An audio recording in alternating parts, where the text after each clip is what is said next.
अस्सलाम वालेकुम pharmacy aspirants, कैसे हैं आप सब। आज हम फार्मा बी सेकेंड ईयर की एक बुक जिसका नाम फंडामेंटल ऑफ फार्माकोलॉजी है उसका लेक्चर नंबर 3 करेंगे।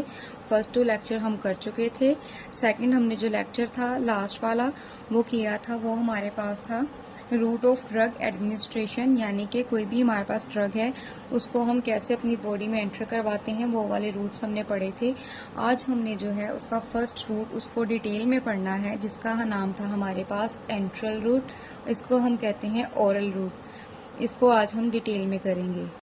जैसा कि हमने कहा था हमारे पास जो सबसे पहला रूट है वो है एंट्रल रूट। एंट्रल रूट के बारे में कहा जाता है it is the most common and most simple route of drug administration, यानी कि हमारे पास ये जो एंट्रल रूट है ये बहुत ही ज़्यादा जो है कॉमन कहते हैं आम को, ये बहुत ही ज़्यादा आम और सिंपलेस्ट कहते हैं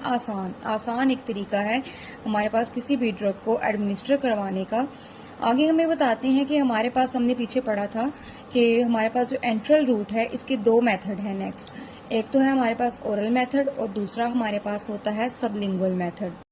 ओरल रूट में क्या होता है कि हम कोई भी हमारे पास मेडिसिन है, टैबलेट है, उसको अपनी ज़ुबान पे रखते हैं और पानी के साथ जो है उसको अपनी बॉडी के अंदर एडमिनिस्टर करवा देते हैं, एंटर करवा देते हैं। दूसरा हमने कहा था हमारे पास जो मेथड है सबलिंगुअल मेथड, इसमें क्या होता है हमारे पास कोई भी टैबलेट होती है उसको हम ज़ुबान के नीचे रखते हैं और वो बाद में जो है हमारे पास, क्योंकि ज़ुबान के नीचे नेटवर्क ऑफ कैपिलरीज होता है और सलाइवा के साथ मिक्स होके फिर जो हमारे पास कोई भी मेडिसिन है वो हमारी बॉडी में एडमिनिस्टर हो जाती है। हम जो है आज पढ़ेंगे ओरल रूट के बारे में डिटेल में। आज हमने ओरल रूट क्या होता है, हमने जैसे का कहा था कि हमारे पास administration of drug through mouth, यानी हमारे मुंह के ज़रिए हम कोई भी ड्रग को अपनी बॉडी के अंदर एडमिनिस्टर करवाते हैं, एंटर करवाते हैं, वो क्या कहलाती है कि ये ओरल रूट है किसी भी ड्रग को एंटर करवाने का। आगे हमें कहते हैं कि it is the most common and simplest way of drug administration, यानी कि ये बहुत ही सादा और बहुत ही आम तरीका है जिसके ज़रिए हम कोई भी ड्रग है उसको अपनी बॉडी में एंटर करवा देते हैं। इसकी एग्जांपल अगर हम देखें तो एग्जांपल में इसके टैबलेट्स आ जाते हैं, यानी टैबलेट्स मोस्टली हम ओरल रूट के थ्रू लेते हैं। उसके अलावा कैप्सूल्स होते हैं जो हम ओरल रूट के थ्रू लेते हैं और सिरप्स को हम जो है ओरल रूट के थ्रू लेते हैं। इसके आगे जो है इन्होंने बताया है कि कुछ इसके एडवांटेजेस हैं और कुछ इसके जो है डिसएडवांटेजेस भी हैं। आज हम जो है ना इनको डिटेल में देखेंगे कि अगर हम ओरल रूट के थ्रू किसी भी मेडिसिन को लेते हैं तो उसका हमें फ़ायदा क्या होगा और अगर हम उसको ओरल रूट के थ्रू लेते हैं तो उसका हमें नुकसान होने का जो है ना वो चांस कितना होता है या फिर उसका नुकसान क्या हो सकता है।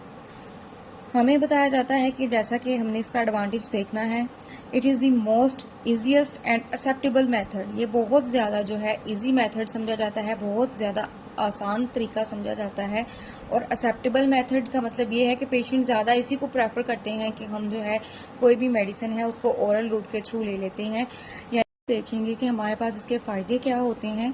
तो इसका सबसे जो पहला है एडवांटेज वो ये है, इट इज़ द मोस्ट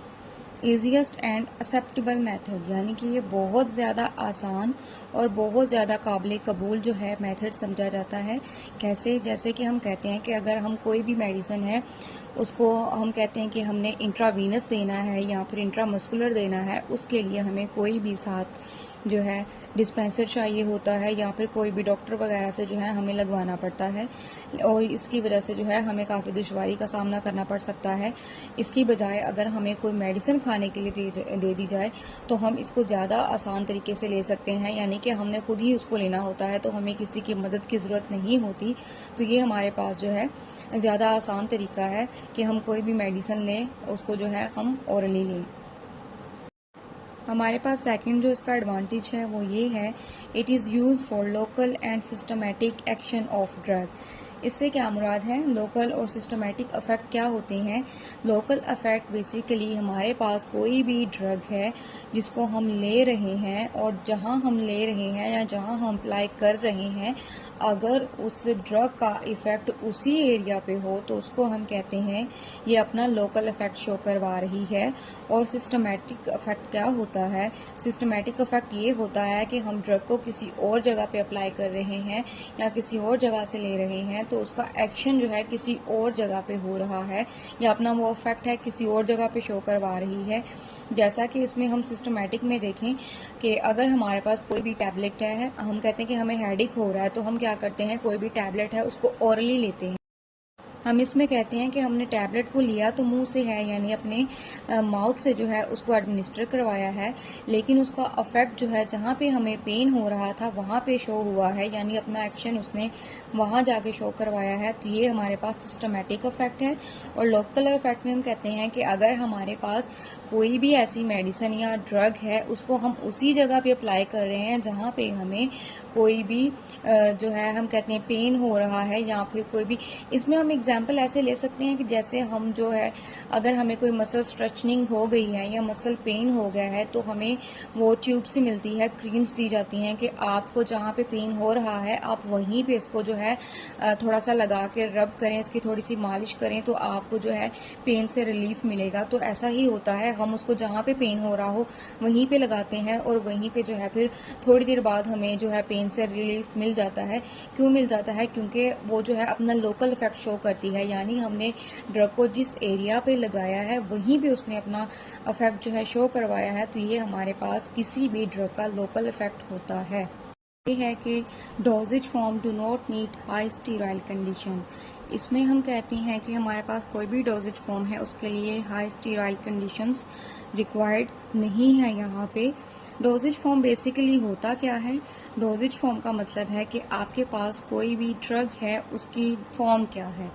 यानी कि आप कोई भी ड्रग ले रहे हैं वो किस फॉर्म में ले रहे हैं। आपके पास वो टैबलेट की फॉर्म में है, कैप्सूल की फॉर्म में है, इमल्शन है आपके पास, या फिर आपके पास इंजेक्शन है। तो ये डोजेज फॉर्म उसको कहा जाता है। और डोज का क्या मतलब होता है? डोज का मतलब होता है कि आप उसको कितनी मेजरमेंट में ले रहे हैं, कितनी क्वांटिटी में ले रहे हैं, तो वो आपके पास डोज होगा। और डोजेज फॉर्म यानी कि आपके पास कोई भी ड्रग है उसकी शक्ल क्या है। यहाँ पे कह रहे हैं कि हमारे पास अगर कोई भी ड्रग है उसको हम ओरली ले रहे हैं तो उसकी जो है फॉर्म, जो उसकी शक्ल है, do not need high sterile condition. उसको जो है हाईली स्टीरॉयल कंडीशन की इतनी कोई ख़ास ज़रूरत नहीं होती। इट्स नो डाउट कि हमारे पास कोई भी ड्रग है वो हम ले रहे हैं, बेशक वो ओरल ले रहे हैं हम या फिर कोई भी और रूट से ले रहे हैं। स्टीराइल तो ड्रग को होना ही होता है कि वो स्टीराइल हो तो तभी काम चलता है। लेकिन यहाँ पे कहा गया है कि इतनी स्ट्रिक्टनेस नहीं है ओरल रूट में कि उसको इतनी स्ट्रिक्टनेस के साथ जो है स्टीराइल कंडीशन जो है वो फॉलो अप नहीं करनी पड़ती। क्योंकि हमारे पास कोई भी अगर ड्रग है, टैबलेट की आप एग्जांपल ले लें, तो वो हम अगर ओरली लेते हैं तो वो उसने जाहिर सी बात है अगर हम उसको अपने मुंह के जो है ज़रिए ले रहे हैं तो उसने हमारी जीआईटी पूरी ट्रैक को जो है उसको क्रॉस करके जाना होता है। और हमारी जीआईटी ट्रैक में एंजाइम्स भी मौजूद होते हैं, कुछ बैक्टीरियाज भी होते हैं। वो बैक्टीरियाज जो हमारी बॉडी के लिए फ्रेंडली बैक्टीरिया कहलाते हैं वो भी होते हैं। तो वो जो ड्रग है उसको उन सब का सामना करके जो है आगे गुजरना पड़ता है। नेक्स्ट फिर वो हमारे जो है इन सब से गुजरती हुई सारी जीआईटी ट्रैक से स्टमक में जाती है, स्टमक से देन फर्दर जो है वो जाती है हमारे पास हमारे लीवर में। तो मतलब ये कि उसको जो है इतनी स्टीराइल जो है होना उसका कंपलसरी नहीं है, वो हर चीज़ को फेस करके जो है अपने जो है टारगेट पे पहुंच रही है। इसके ऑपोजिट अगर हम देखें, हम कहते हैं कि कोई भी हमारे पास ड्रग है उसको हम इंजेक्शंस की फॉर्म में ले रहे हैं। बेशक वो इंजेक्शन हमारे पास इंट्रामस्कुलर है, इंट्रावेनस है या फिर वो सबक्यूटेनियस है, लेकिन वो अगर इंजेक्शन की फॉर्म में है तो हम कहते हैं कि उसको हमें स्टीराइल करना कंपलसरी है,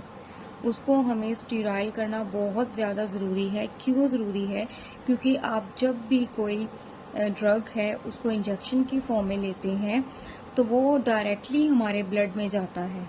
वो फर्स्ट पास इफ़ेक्ट को फेस नहीं करता। जैसे कि हम कोई भी टैबलेट लेते हैं तो हम कहते हैं कि पहले वो हम मुंह से लेते हैं तो वो हमारे जीआईटी ट्रैक में से होती हुई गुजरती है, हमारे स्टमक में जाती है, देन हमारे लीवर में जाती है। तो वो सब चीज़ें वो है जो फेस करके जा रही होती है, तो उसका जो है फर्स्ट पास इफ़ेक्ट वो अपना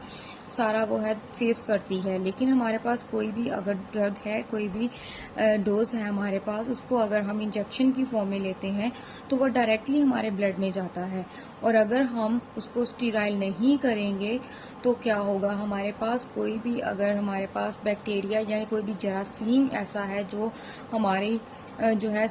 हमारे पास अगर कोई जो इंजेक्शन है स्टीराइल नहीं है और वो खुदा ना खास्ता हमारे ब्लड में चला गया है, तो उसको फिर निकालना बहुत ज़्यादा मुश्किल हो जाता है। वो हमारे ब्लड में जाके कोई भी रिएक्शन परफॉर्म कर सकता है और उसको हम ब्लड से फिर इजीली निकाल भी नहीं सकते। अगर हम इसके ऑपोजिट में देखें कि अगर हम कोई भी हमारे पास कोई भी ऐसा ड्रग है जो हम ओरली ले रहे हैं, अपनी ज़ुबान से ले रहे हैं, तो उसको हम अपनी बॉडी से निकाल सकते हैं। कैसे निकाल सकते हैं कि हम उल्टी करवा सकते हैं पेशेंट की, अगर तो वो उसको ज़्यादा टाइम नहीं लिए हुए, या फिर हम क्या कर सकते हैं, उसका मैदा वगैरह जो है स्टमक वॉश कर सकते हैं, तो वो इजीली हम जो है कहते हैं कि हम उसको निकाल सकते हैं अपने ब्लड में से, या फिर उसको अपनी बॉडी में से निकाल सकते हैं। लेकिन अगर हम ब्लड में कोई जरासीम ले लें तो उसको फिर निकालना बहुत ज़्यादा मुश्किल हो जाता है और सम टाइम वो डेथ का जो है इशू कॉज कर सकता है, कि यानी वो डेथ भी करवा सकता है, इतना वो सीवियर किस्म का होता है हमारे पास। जो फोर्थ इसका एडवांटेज है वो ये है कि डिले एडवर्स इफ़ेक्ट, यानी हमारे पास कोई भी ड्रग है उसको हम अगर ओरल रूट से ले रहे हैं, कोई भी टैबलेट की फॉर्म में है या फिर कैप्सूल की फॉर्म में है, तो वो अपना जो इफ़ेक्ट है वो देर से जो है उसका शो होगा, बजाय इसके कि हम कोई भी अगर हमारे पास ड्रग है उसको सबक्यूटेनियस वे में ले रहे हैं या फिर उसको हम अपना जो है इंजेक्शन की फॉर्म में ले रहे हैं, तो वो अपना जो रिज़ल्ट है, जो अपना एक्शन है, जो अपना अफेक्ट है वो जल्दी शो करवाएगी। और जो हम ले रहे हैं टैबलेट की फॉर्म में, ओरल ले रहे हैं, उसका जो हमें इफ़ेक्ट है या एक्शन है वो लेट मिलेगा। वो विद इन सेकेंड्स जो है अपना इफ़ेक्ट कभी भी शो नहीं करवाती, उसको कुछ मिनट्स लगते हैं फिर जाके हमें अपना इफ़ेक्ट जो है वो शो करवाती है। अब हम बात कर रहे हैं हमारे पास इफ़ेक्ट की, तो हमें पता होना चाहिए कि यहाँ पे एडवर्स इफ़ेक्ट और जो साइड इफ़ेक्ट है इसमें डिफरेंस क्या है। आपसे ये भी पूछा जा सकता है वाइवा में कि आप हमें बताएं कि आप कोई भी मेडिसिन, आप जो इतना मेडिसिन के बारे में बता रहे हैं कि हमने ये रूट से लेनी है, उस रूट से लेनी है, तो हमें ये बताएं कि मेडिसिन की ये कॉमन टर्म है साइड इफ़ेक्ट और एडवर्स इफ़ेक्ट, इनमें डिफरेंस क्या है। यानी कि हमने पढ़ा है ना, हम कहते भी हैं नॉर्मल रूटीन में भी, अगर हम कह रहे होते हैं कि उसने फ़लाँ ने ये मेडिसिन ली और उसको जो है इसका साइड इफ़ेक्ट हो गया, या फिर ये जो है मेडिसिन इसका एडवर्स इफ़ेक्ट ये है, तो हमें पता होना चाहिए इसमें डिफरेंस क्या है। ये आपके वाइवा के क्वेश्चन के लिहाज से जो है इम्पोर्टेंट है, ये बुक में नहीं है, ये आपको एक्स्ट्रा जो है बताया जा रहा है, आप इसको नोट डाउन कर। हमारे पास जो साइड इफ़ेक्ट होता है और जो एडवर्स इफ़ेक्ट होता है, इन दोनों में एक चीज़ कॉमन है, वो ये है कि ये दोनों में जो है अनवांटेड अफेक्ट ऑफ ड्रग होता है। यानी कि हम चाह नहीं रहे होते कि हमारे पास इसका इफ़ेक्ट हो, लेकिन फिर भी जो है इसका इफ़ेक्ट हो जाता है। समटाइम हम कहते हैं कि हमारे पास कोई भी मेडिसिन है हम लेते हैं, जैसा कि हम कहते हैं कि हम बेशक हेडेक की ही मेडिसिन ले रहे होते हैं, तो वो कॉमन सी मेडिसिन होती है, लेकिन फिर भी उसका कुछ ना कुछ हमारी बॉडी पे इफ़ेक्ट ज़रूर होता है, तो उसको हम कहते हैं ये हमारे पास जो है ये अनवांटेड इफ़ेक्ट ऑफ ड्रग है। यानी हम चाहते नहीं कि इसका ये वाला इफ़ेक्ट हो, लेकिन फिर भी वो अपना कुछ ना कुछ इफ़ेक्ट जो है वो शो करवाती है। इसको हम कहते हैं कि हमारे पास साइड इफ़ेक्ट में हम बता रहे हैं कि ये हमारे पास क्या होता है, साइड इफ़ेक्ट हमारे पास नोन होता है एंड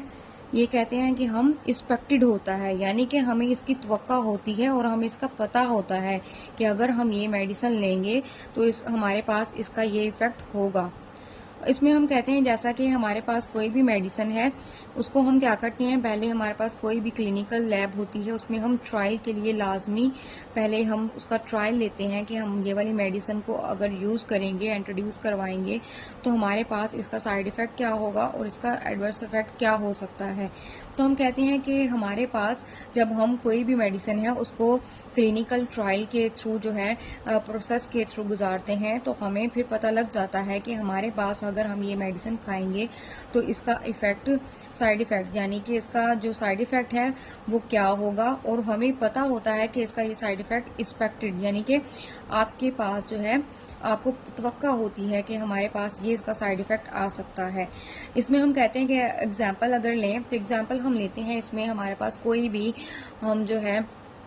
कहते हैं कि हमारे पास एंटीबायोटिक है वो लेते हैं, इसमें एजिथ्रोमाइसिन आ गया या फिर कोई भी हमारे पास दूसरी जो है कॉमनली यूज़ होती हैं एंटीबायोटिक्स जितनी भी यूज़ होती हैं, उसमें हम कहते हैं एक बात कॉमन होती है कि उसको खाने के बाद हमें पता है पेशेंट को नोजिया भी हो सकता है और वॉमिटिंग भी हो सकती है। नोजिया हम कहते हैं मतली को, यानी अपना जो है दिल घबराना, कुछ ऐसी जो है बेचैनी सी थोड़ी सी होना, तो ये नोजिया होता है, मतली सी होना। और वॉमिटिंग यानी कि उल्टी वगैरह जो है वो भी आ सकती है। तो ये उसकी हमारे पास कोई भी अगर हम एंटीबायोटिक लेते हैं तो हम पेशेंट को बताते हैं अगर आपको ये वाली सिम्टम शो हो तो आपने घबराना नहीं है, ये थोड़े से साइड इफेक्ट होते हैं कोई भी अगर आप एंटीबायोटिक लेते हैं उसके। दूसरी साइड पे हम कहते हैं कि हमारे पास एडवर्स इफेक्ट में अगर देखें तो हमारे पास जो एडवर्स इफेक्ट होता है ये अननोन होता है और अनएक्सपेक्टेड होता है, यानी कि हमें ना तो इसके बारे में पता होता है और ना ही हमें तवक्का होती है कि हमारे पास ये कोई भी मेडिसिन है तो उसका अनएक्सपेक्टेड जो है ये आएगा हमारे पास एडवर्स इफेक्ट। इसमें हम एग्जाम्पल देख लेते हैं। बहुत अरसा पहले हमारे पास जो है एक टैबलेट थी, एक मेडिसिन थी, ड्रग थी जिसका नाम था थैलिडोमाइड। ये जो है मोस्टली लोग जो इसको जो पहले ज़माने में जो है स्लीपिंग पिल के तौर पे इस्तेमाल करते थे, यानी कि नींद के लिए इस्तेमाल करते थे। तो मोस्टली जो है प्रेग्नेंट वूमेन थी वो भी इस्तेमाल करती थी। तो जाहिर सी बात है इन्हें पता नहीं था कि इसका एडवर्स इफेक्ट क्या है। तो उसकी वजह से क्या होता था कि हमारे पास जो भी जो अगर कोई प्रेग्नेंट वूमेन थी वो इसको यूज़ करती थी तो क्या होता था कि उसके पास जो है उसका जो चाइल्ड होता था, जो वो बोर्न होता था जब, तो उसके जो लिम्स थे वो एबनॉर्मल होते थे, यानी उसके जो लिम्स थे उनमें एबनॉर्मेलिटी आना स्टार्ट हो गई इस मेडिसिन की वजह से। और ये by the passage of time बहुत लेट फिर पता लगा था कि हमारे पास ये जो मेडिसिन है थैलिडोमाइड, इसको यूज़ करने की वजह से ये एबनॉर्मेलिटी आ रही है। मतलब कि ये हमें इसका जो है एडवर्स इफेक्ट जो होता है ये हमें पता नहीं होता और ये हमें इसकी एक्सपेक्टेशन भी नहीं होती, हमें इसकी तवक्का भी नहीं होती कि ये होगा इस चीज़ को इस्तेमाल करने से। ये by the passage of time फिर जो है डॉक्टर्स वगैरह को पता लगा था कि अगर हम ये जो मेडिसिन है स्लीपिंग पिल के तौर पे दे तो रहे हैं लेकिन इसका इफेक्ट क्या हो रहा है कि इसमें जो बच्चे हैं पैदा हो रहे हैं उनके लिम्स जो हैं वो एबनॉर्मल हो रहे हैं। और ये बहुत हम कहते हैं कि ये जो है हमारे पास साइड इफेक्ट जो होते हैं ये तो बहुत माइल्ड इन नेचर के होते हैं, यानी कि बहुत थोड़े होते हैं, इनका इतना ज़्यादा कोई हैवी किस्म का जो हम कहते हैं ना इफेक्ट नहीं होता। लेकिन हमारे पास ये जो एडवर्स इफेक्ट होते हैं इसके बारे में कहा जाता है कि इनके बहुत सीरियस और सीवियर किस्म के जो हमारे पास इफेक्ट हैं वो देखने में आते हैं। यानी कि हम एक पेशेंट है उसको मेडिसिन दे रहे हैं तो by the passage of time वो मेडिसिन तो कंज्यूम कर रहा है लेकिन हमें एट द एंड पता लगता है कि उस पेशेंट को जो है फिर ये कैंसर हो गया है या फिर हार्ट अटैक भी करवा सकती है ये मेडिसिन। और एट द एंड हम कहते हैं इस मेडिसिन की वजह से पेशेंट की डेथ भी हो सकती है। यानी कि ये डिफरेंस है हमारे पास साइड इफेक्ट में और एडवर्स इफेक्ट में। इसको आपने अच्छे तरीके से कर लेना है, ये वाइवा में क्वेश्चन पूछा जा सकता है आपसे और आपको ये पता होना चाहिए। इसको किसी भी रजिस्टर पे लिख लें या फिर अपने नोट्स वगैरह बना के किसी में भी जो है इसको पेस्ट कर लें। बुक में ये बात नहीं है, ये एक एक्स्ट्रा बात थी जो आपके लिए बहुत ज़रूरी थी बताना, आपको पता होना चाहिए था इस बात का, तो आपको ये बात जो है एक्स्ट्रा बता दी गई है, इसको नोट कर लेना। अब हम इसके डिसएडवांटेजेस देखेंगे, यानी कि अगर हम ओरली कोई भी मेडिसिन ले रहे हैं तो उसके नुकसानात क्या हो सकते हैं। तो यहाँ पे जो फर्स्ट हमें डिसएडवांटेज बताया गया है वो ये है, some time it's taste is not good. यानी कि इसका जो कई दफ़ा ऐसा होता है कि कोई भी हम ओरली मेडिसिन ले रहे हैं या ड्रग ले रहे हैं तो क्या होता है कि हमें उसका जो टेस्ट है उसका जायका जो है वो अच्छा नहीं लगता। खैर बड़ों को तो इतना इससे इशू नहीं होता, वो तो इतना नहीं कहते, लेकिन जो बच्चे होते हैं मोस्टली, यहाँ पे एग्जांपल दी है, mostly not acceptable by childrens, यानी जो बच्चे हैं वो थोड़े से इसको जो है ज़्यादा महसूस करते हैं, उनके लिए जो है ओरल ड्रग को देना ज़्यादा थोड़ा सा मुश्किल हो जाता है अगर वो उसका टेस्ट अच्छा ना हो तो। अब तो खैर मार्केट में बहुत ज़्यादा फ्लेवर्स आ चुके हैं, बहुत ज़्यादा जो है बच्चों से उनके टेस्ट के अकॉर्डिंग, यानी बच्चों के जो है बनाना फ्लेवर आ गया, एप्पल फ्लेवर आ गया, चॉकलेट फ्लेवर आ गया। अब इन चीज़ों का भी काफ़ी ट्रेंड है कि बच्चों को जो है ये चीज़ें लेने में आसानी होती है, लेकिन ये बहुत बड़ा जो है इसका पहले डिसएडवांटेज होता था, या अभी भी है, हम कह सकते हैं कि इसका टेस्ट जो है वो कई बार बच्चों को अच्छा नहीं लगता। बड़े तो खैर खा ही लेते हैं या ले ही लेते हैं मेडिसिन, उनको तो इतना इशू नहीं होता, लेकिन बच्चों के लिए मोस्टली जो है ये इशू देखने में आया है। दूसरा है कि हमारे पास इसका disadvantage, it undergoes first past effect, यानी कि हम कहते हैं कि हमारे पास कोई भी मेडिसिन है वो फर्स्ट पास्ट इफेक्ट को जो है ना वो फर्स्ट पास्ट इफेक्ट को फॉलो करती है। यानी अगर हम कोई भी मेडिसिन है उसको हम ओरली ले रहे हैं तो क्या होता है, सबसे पहले वो हमारे मुंह में हम उसको जो है रखते हैं, उसके बाद हमारे वो जीआईटी ट्रैक में से होती हुई हमारी किडनी में जाती है, फिर हमारे लीवर में जाती है, तो वहाँ पे जाके जो है उसका फर्स्ट पास इफेक्ट जो है उसको फेस करना पड़ता है। तो इन सब चीज़ों के दौरान जो है उसका इफेक्ट जो हमारी जिस चीज़ के लिए हम उसको ले रहे हैं, हम जिस अपनी बीमारी के लिए ले रहे हैं उसमें थोड़ा सा डिले हो जाता है, यानी कि वो अपना फ़ौरन से जो है अपना इफेक्ट और अपना एक्शन शो नहीं करती, वो थोड़ा सा टाइम लेती है, वो अपना फर्स्ट पास इफेक्ट जो है उसके थ्रू जो है वो सारा अपना प्रोसेस करती है। हमारे पास जो थर्ड डिसएडवांटेज है वो ये है कि म्यूकोजल इरिटेशन कैन अकर। जैसा कि आपको पता है, हम कोई भी ड्रग है उसको ओरली ले रहे हैं तो वो हमारे स्टमक में जाती है और वहाँ जाके एब्जॉर्ब होती है, तो हमारे स्टमक की जो लाइनिंग है उसको हम म्यूकोजल लाइनिंग कहते हैं। तो ये ड्रग क्या करती है, उसकी इरिटेशन को भी जो है उसका सबब बन सकती है, यानी कि हमारे जो मैदे की अंदर की सरफेस है या उसकी अंदर की जो लाइनिंग है उसको जाके जो है इरिटेट कर सकती है, ख़राब कर सकती है। इसका ये भी हमारे पास जो है एक डिसएडवांटेज होता है। हमारे पास जो फोर्थ डिसएडवांटेज है वो है onset of the action is delayed, यानी हमारे पास कोई भी अगर ड्रग है उसको हम ओरली ले रहे हैं तो हमारे पास उसका जो एक्शन है, मैकेनिज्म ऑफ एक्शन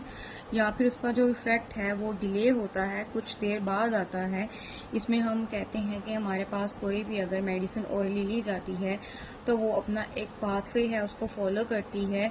यानी कि पहले हम लेते हैं, वो मुंह से होती हुई हमारे जीआईटी ट्रैक में जाती है, जीआईटी ट्रैक से होती हुई स्टमक में, देन फिर हमारे पास लीवर में जाती है और वहाँ जाकर उसकी मेटाबॉलिज्म होती है। तो हम कहते हैं फिर बाद में वो जो है वहाँ मेटाबोलाइज होने के बाद भी उसके कुछ स्टेप होते हैं ड्रग के, जो मेटाबॉलिज्म के बाद भी उसने फॉलो अप करने होते हैं। तो हम कहते हैं कि हमारे पास क्या होता है कि उसका जो फिर इफेक्ट है वो देर से आता है, बजाय इसके हम जो है इन अदर साइड अगर हमारे पास कोई भी ड्रग है उसको हम इंजेक्शंस की फॉर्म में ले रहे हैं तो वो हमारे पास डायरेक्टली हम कहते हैं हमारे ब्लड में जाता है, जिसकी वजह से उसका जो इफेक्ट है वो विद इन सेकेंड्स या मिनट्स आ जाता है और इसमें थोड़ा सा टाइम लगता है, यानी इसका एक्शन जो है वो थोड़ा सा डिले होता है। हमारे पास जो अगला इसका डिसएडवांटेज है वो हम कहते हैं कि बायो अवेलेबिलिटी इज़ नॉट 100%। हमारे पास कोई भी ड्रग अगर हम ले रहे हैं ओरल रूट के थ्रू तो हम कहते हैं उसकी हमारी बॉडी के अंदर जो बायो अवेलेबिलिटी है वो कभी भी 100% नहीं होती। क्यों नहीं होती कि जैसा हमने पहले भी कहा है, हमारे पास ओरली कोई भी ड्रग हम लेते हैं तो वो हमारे मुंह में जाती है, मुंह से हमारी जीआईटी ट्रैक में जाती है, फिर उसके बाद हमारे स्टमक में जाके वो एब्जॉर्ब होती है, देन हमारे लीवर में जाती है, लीवर में जाके उसकी मेटाबॉलिज्म होती है, वहाँ पे जो है वो पूरा एक हम जिसको कहते हैं फर्स्ट पास्ट इफेक्ट वो फॉलो करती है। हमारे पास जो फर्स्ट पाथ इफेक्ट है वो क्या होता है कि यानी हमारे पास जो हमारी ड्रग है वो जाके हमारे लीवर में मेटाबोलाइज होती है, यानी उसकी तोड़ फोड़ की जाती है, कोई भी ड्रग है तो हम कहते हैं ये उसका फर्स्ट पास्ट इफेक्ट है। हमारे पास फर्स्ट पाथ इफेक्ट में हम ये भी कहते हैं कि ये खाली इसकी मेटाबॉलिज्म पे काम ख़त्म नहीं हो जाता ड्रग की। ऐसे होता है कि हमारे पास पाथवे एक होता है जो पूरा फॉलो किया जाता है। वो पाथवे क्या होता है कि यानी हमारे पास कोई भी ड्रग है, पहले तो उसकी मेटाबॉलिज्म की जाती है हमारे लीवर में, फिर बाद में क्या होता है कि उसको जो मेडिसिन है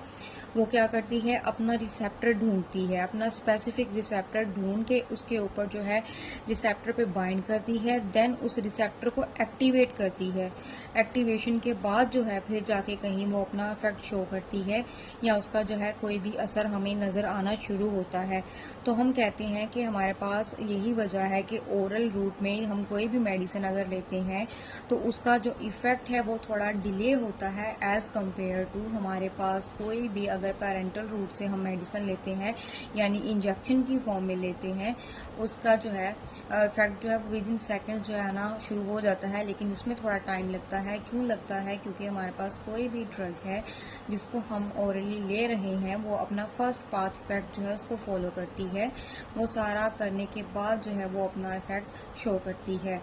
आज का जो हमारा लेक्चर था वो ओरल रूट के एडवांटेजेस और डिसएडवांटेजेस पे बेसिकली जो है सारा रिलाई करता था। और हमने इसमें यही बताया है कि हमारे पास कोई भी अगर ड्रग है उसको हम ओरली ले रहे हैं तो उसके एडवांटेज क्या है, डिसएडवांटेज क्या है, इसको अच्छे से कर लेना है आपने, क्योंकि ये आपसे वाइवा में भी पूछे जा सकते हैं, इसमें से एमसीक्यूज भी आ सकते हैं और ये एक पूरा फुल फ्लैज एक क्वेश्चन भी है कि आप हमें बताएं, एक्सप्लेन करें ओरल रूट को कि ओरल रूट क्या होता है और साथ में उसके एडवांटेज और डिसएडवांटेज जो हैं उनको भी मेंशन करें या डिस्क्राइब करें। तो ये आपके पास ऐसे भी एक लॉन्ग क्वेश्चन आ सकता है, आपके पास वाइवा में भी पूछा जा सकता है कि हम वाइवा में जो है पूछ सकते हैं कि अगर आप ओरल रूट के थ्रू कोई भी अपनी मेडिसिन लेते हैं या ड्रग लेते हैं तो उसके डिसएडवांटेज क्या होते हैं,